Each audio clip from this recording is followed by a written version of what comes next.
Deep discovery. The first anomaly was detected by Dr. Eleanor Reeves at the Pacific Abyssal Monitoring Station. What began as an unexplained energy signature reading soon cascaded into the greatest discovery in human history.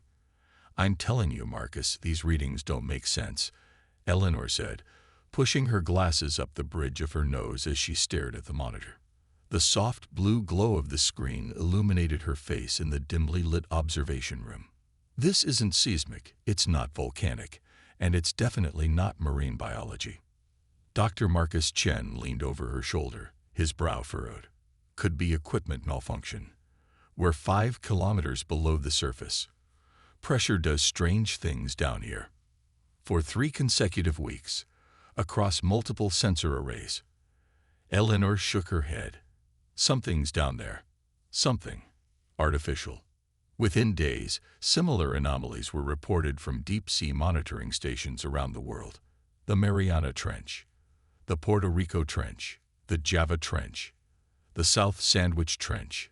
Everywhere humans had managed to place sensors in the deepest parts of the ocean, the same inexplicable energy signatures appeared.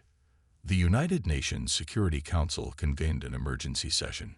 What had started as a scientific curiosity was rapidly becoming a global security concern. Admiral James Harrington addressed the assembly, his weathered face grave. "Ladies and gentlemen, I'll be blunt. Whatever's down there, it's not natural, and it's not ours. We're detecting complex energy patterns consistent with advanced technology far beyond our current capabilities." The Chinese representative interrupted. "Are you suggesting extraterrestrial origin, Admiral?" "I'm not suggesting anything yet," Harrington replied, though his expression said otherwise. "What I am recommending is an immediate joint international expedition. Whatever's down there concerns all of humanity." For once, political differences were set aside. Operation Deep Reveal was launched with unprecedented speed and cooperation. Advanced deep-sea vehicles from the United States, China, Russia, and the European Union converged on the Pacific anomaly, the strongest signal and the most accessible. Dr. Eleanor Reeves found herself aboard the DSRV Challenger, the most advanced deep-sea research vessel ever constructed. As they descended into the abyssal darkness, tension filled the cramped cabin. "Approaching target depth," announced the pilot. 5,000 meters, 5,200. The external lights of the vessel struggled against the crushing darkness of the deep ocean. Eleanor pressed her face to one of the small viewing ports, seeing nothing but the occasional marine snow, particles of organic matter drifting down from above. "Energy signature intensifying," reported the sensor operator. "Whatever it is, we're almost on top of it. 5,800 meters. Bottom counting up." Eleanor held her breath. Then, suddenly, the lights of the Challenger revealed something that shouldn't exist 5 miles below the ocean surface. A massive, sleek structure, clearly artificial, partially embedded in the seafloor. "My God," whispered Marcus beside her. "Is that a ship?" Eleanor finished. "An enormous ship." The structure extended beyond the range of their lights in both directions. Its surface was dark, almost black, with no visible seams or rivets. Despite being buried in oceanic sediment that would have taken thousands of years to accumulate, the hull showed no signs of corrosion or biological growth. "I'm detecting similar material composition from the other global anomalies," said the sensor operator, her voice trembling with excitement or fear, perhaps both. "They're all the same. They're all ships." Within hours, deep-sea vessels at other locations confirmed the discovery. In every major oceanic trench around the world, massive vessels lay dormant, hidden beneath thousands of meters of water and centuries of silt. Initial estimates suggested hundreds of ships. As more were discovered, that number climbed into the thousands. When advanced scanning technology was deployed globally, the final count left humanity reeling. Over 1 million vessels strategically placed in the deepest parts of Earth's oceans. The question on everyone's lips: why? 3 months after the initial discovery, a breakthrough came from an unlikely source. Dr. Kaito Nakamura, a specialist in quantum computing, identified patterns in the energy emissions that resembled computational processes. They're not just power signatures, he explained to the international research team assembled in Tokyo. They're data transmissions. These ships are talking to each other. Can we intercept these communications? Asked Admiral Harrington. Kaito nodded cautiously. Theoretically, but there's more. He paused, looking uncomfortable. I believe some of these transmissions are queries. The ships are asking questions, seeking responses. Eleanor leaned forward. They're sentient. Not exactly. I believe we're dealing with advanced artificial intelligence systems, and they've noticed our probes. They're curious about us. The implications were staggering. Humanity wasn't just discovering alien technology. They were on the verge of establishing first contact with alien artificial intelligence. Teams of linguists, mathematicians, and computer scientists worked around the clock to establish a communication protocol. Progress was painstakingly slow, then suddenly rapid.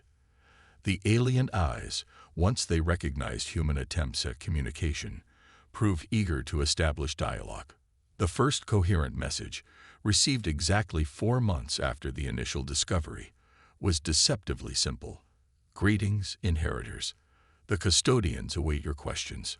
Captain Sofia Mendez guided the specialized submersible toward the designated entry point of the largest discovered vessel, located in the Mariana Trench. Her team, a carefully selected group of scientists, engineers, and military personnel, represented the first humans to attempt physical contact with the alien ships. Approaching access port now, Sophia announced, her voice steady despite the momentous occasion. Stand by for docking procedure.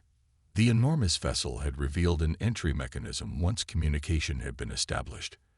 As the submersible approached, sections of the seamless hull reconfigured, forming a perfect docking port that matched their vessel's dimensions exactly. That's convenient, muttered Dr. Victor Okafor, the team's xenotechnology specialist. They've had time to scan our technology, Eleanor replied. She had fought hard to be included on this first contact team. They're accommodating us. The docking procedure completed with a soft, metallic click. For a moment, no one moved. Then, with a hiss, the inner airlock of the alien vessel opened. Atmosphere analysis complete, announced the team's environmental scientist. Oxygen-nitrogen mix, slightly higher oxygen content than Earth standard. No detected toxins or pathogens. It's breathable. Sophia nodded. Remember the protocol. No sudden movements. No weapons deployed unless absolutely necessary. We're guests here. The team entered the alien ship with a mixture of trepidation and wonder. The interior was surprisingly well lit, with surfaces that emitted a soft, ambient glow. The architecture was both alien and somehow familiar. Corridors curved in mathematically perfect arcs, and every space seemed designed for maximum efficiency.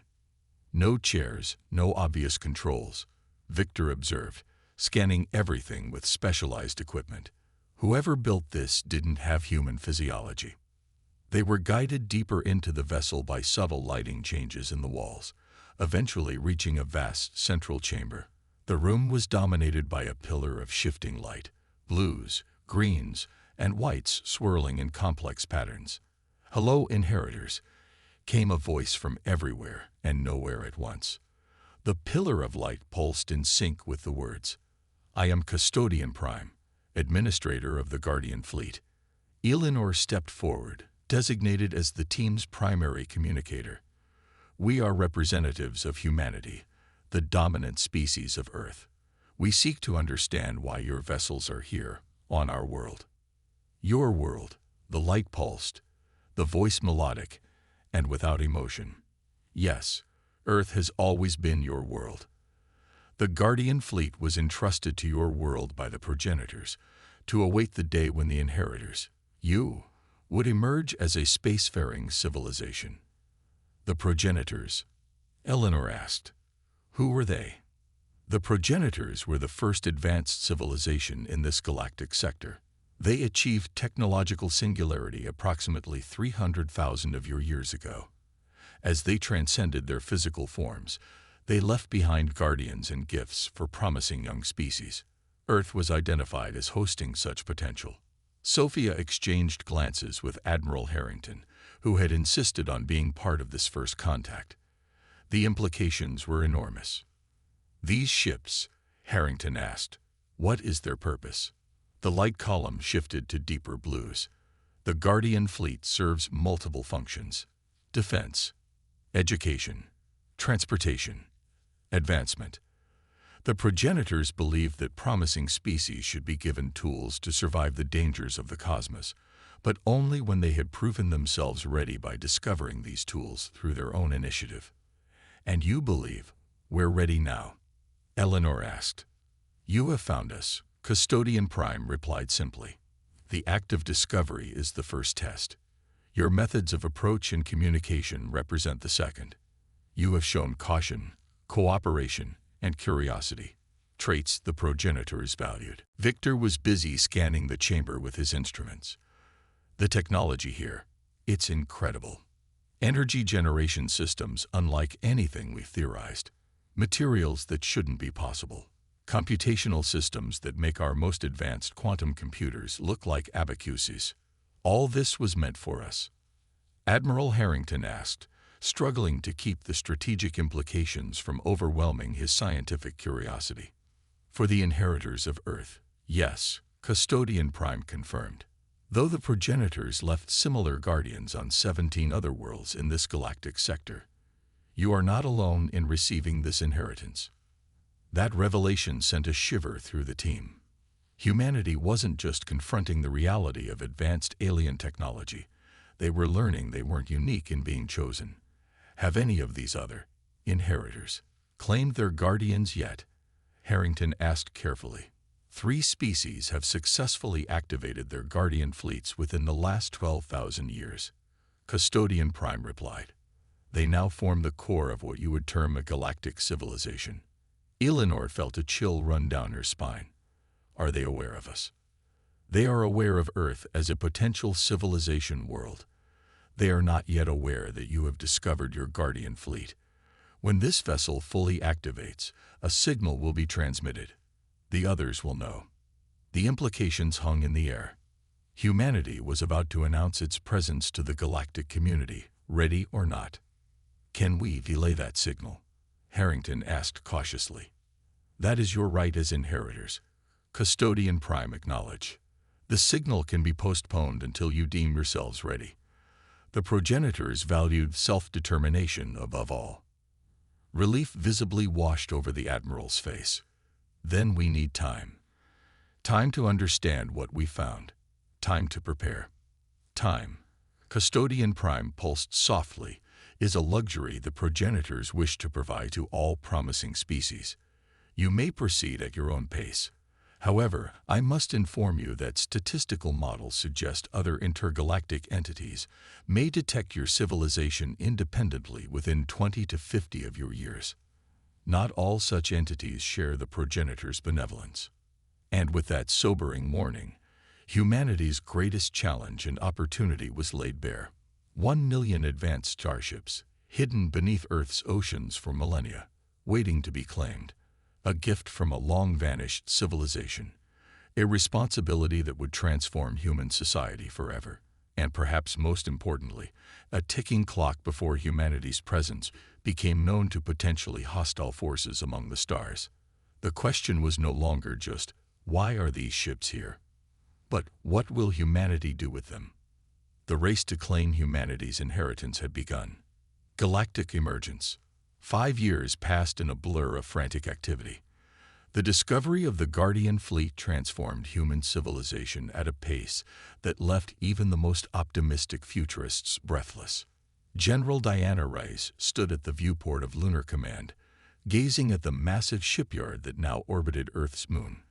Where once there had been empty space, now hundreds of vessels glinted in the harsh sunlight, a fraction of the Guardian fleet, painstakingly relocated from Earth's oceans and retrofitted for human use. "Progress report, Dr. Santiago."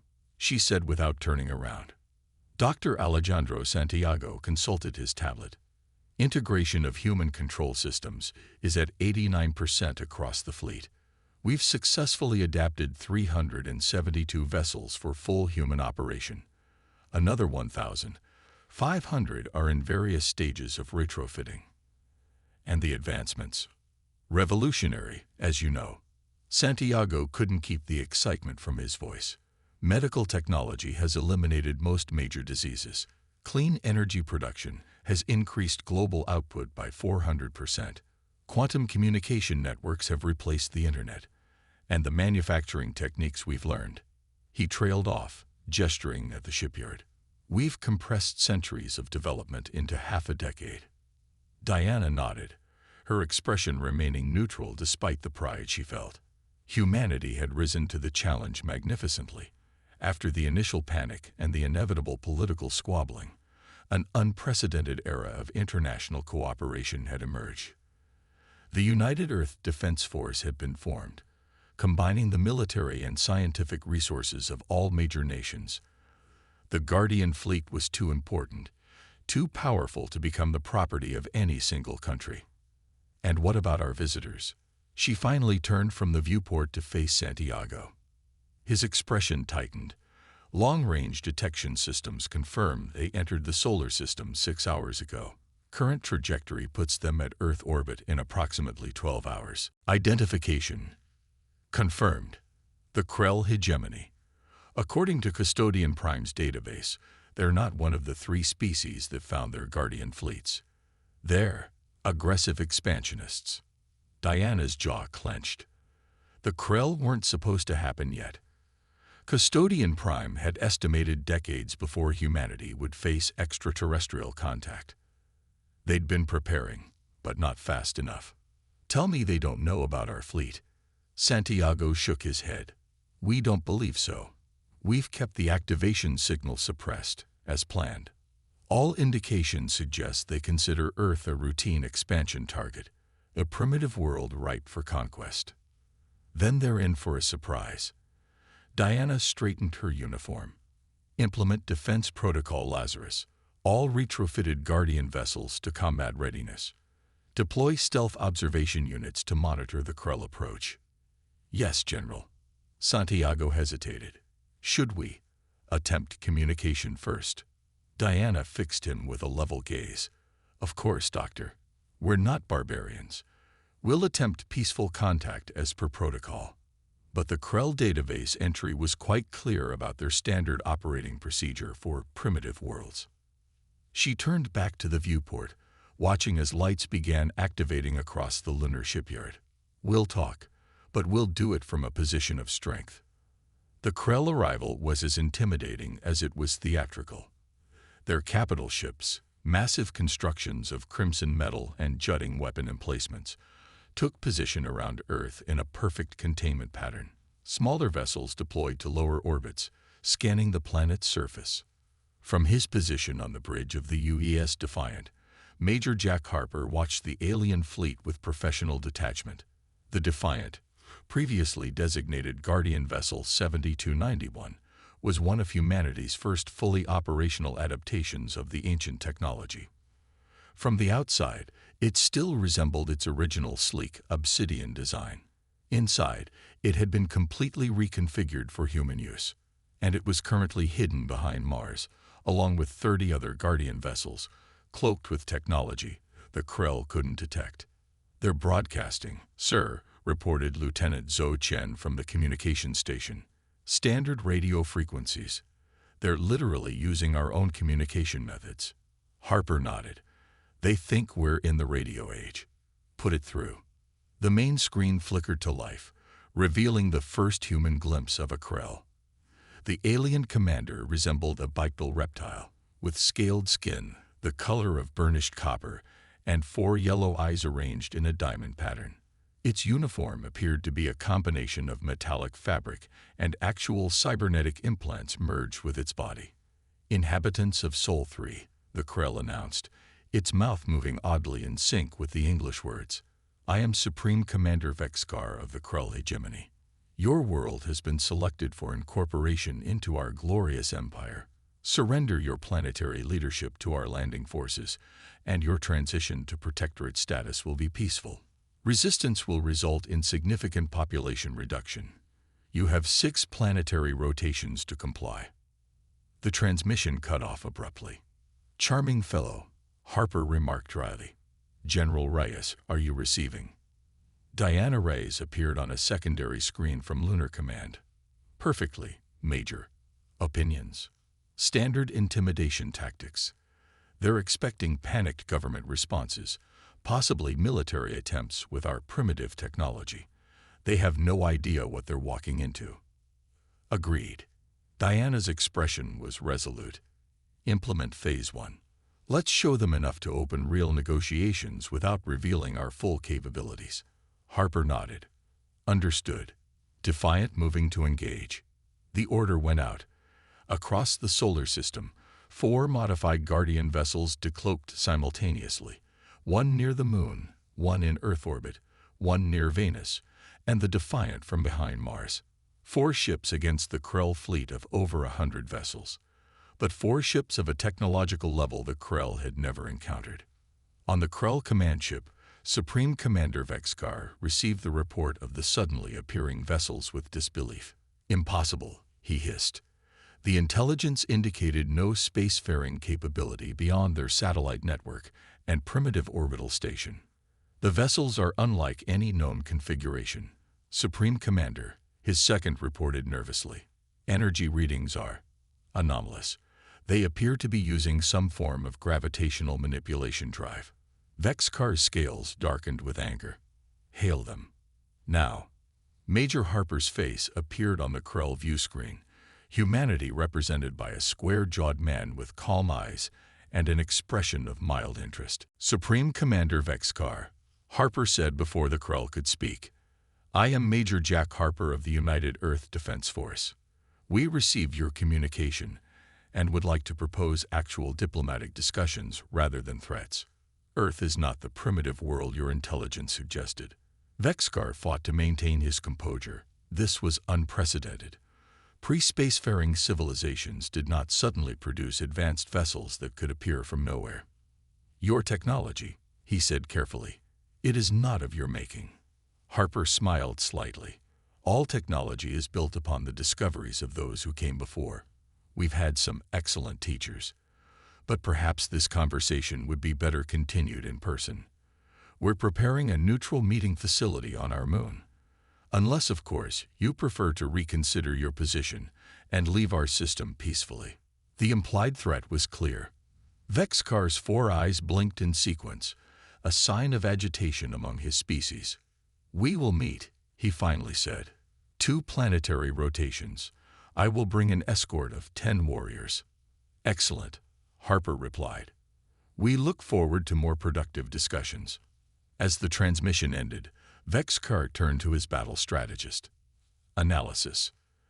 The strategist, a cybernetically enhanced Krell with calculation implants, responded promptly. The vessels they revealed show technology beyond our current level. However, they only displayed 4 ships. Either they are bluffing with their only assets, or they're showing us just the tip of their spear, Vexkar finished. Prepare infiltration teams. I want to know exactly what we're facing before this diplomatic meeting. The Krell infiltration teams never reached their targets. Every stealth shuttle they launched was quietly intercepted, its crew captured without a single transmission escaping. By the time Supreme Commander Vexkar's diplomatic shuttle approached the lunar facility, 15% of his force had vanished without explanation. The landing pad extended from a massive dome built into the lunar surface. As Vexkar and his escort disembarked, they were greeted by an honor guard of humans in formal military attire, led by General Diana Reyes herself. Supreme Commander, she greeted him with a precise nod. Welcome to Luna Base. I trust your journey was uneventful. The implied message was clear. We know about your missing infiltrators. Vexkar's scales rippled with barely controlled rage. Your security is impressive, General. We've learned to be cautious, she replied smoothly. Please, Follow me. The diplomatic chamber is prepared. The interior of Luna Base shocked the Krell delegation. Instead of the primitive outpost they had expected, they walked through gleaming corridors with technology that rivaled or exceeded their own. Gravity control, atmospheric management, and energy systems that hummed with efficiency far beyond what a new spacefaring race should possess. The diplomatic chamber itself was a large circular room with a transparent ceiling offering a spectacular view of Earth rising above the lunar horizon. A round table dominated the center, with seats available for both human and Krell physiology. Once all were seated, Diana spoke first. "Supreme Commander, let's be direct. Your intelligence about Earth is catastrophically outdated. We are not a pre-spacefaring civilization, ripe for conquest. We are a fully capable interstellar power with defensive capabilities that exceed your own." Vexkar's upper eyes narrowed. "Bold claims require evidence, General." Diana smiled and touched a control on the table. The ceiling display changed, showing real-time images from across the solar system. One by one, Guardian vessels decloaked. Dozens, then hundreds, then thousands. A vast armada that dwarfed the Krell force. "This is approximately 30% of our active fleet," Diana said calmly. "The rest remain in reserve. Now shall we discuss peaceful relations between our civilizations, or do you wish to maintain your position regarding Earth's incorporation into your hegemony?" Vexkar's scales had paled to a light orange, the Krell equivalent of shocked pallor. "This is impossible. Your species was in its industrial age less than 200 cycles ago. These vessels were a gift," Diana finished for him, "from benefactors who saw potential in humanity, a potential we've worked hard to realize." For several moments, silence reigned in the chamber. Then, surprisingly, Vexkar made a sound that the human translators identified as laughter. "It seems," he said, "that the Krell hegemony has made a significant miscalculation. You understand, General, that conquest is our way. For 12,000 years, we have expanded through this sector of the galaxy, incorporating or eliminating over 30 civilizations. And now you've encountered one that can fight back," Diana noted. "Indeed." Vexkar's 4 eyes focused on her with new respect. "It is refreshing. The hegemony does not retreat, but we do recognize the value of strategic reassessment." "Then let me propose an alternative," Diana said. "Not surrender, either yours or ours, but cooperation. Earth is new to the galactic community. We have much to learn. The Krell clearly have experience and established networks we lack. You suggest an alliance." Vexkar seemed genuinely surprised. "After our initial approach," Diana's expression hardened slightly, "I suggest a working relationship based on mutual respect and benefit. The alternative would be costly for both our peoples, but I believe the outcome would be particularly unfortunate for the Krell." Major Harper, standing behind Diana, suppressed a smile. The general had masterfully communicated the threat without making it an overt challenge to Krell honor.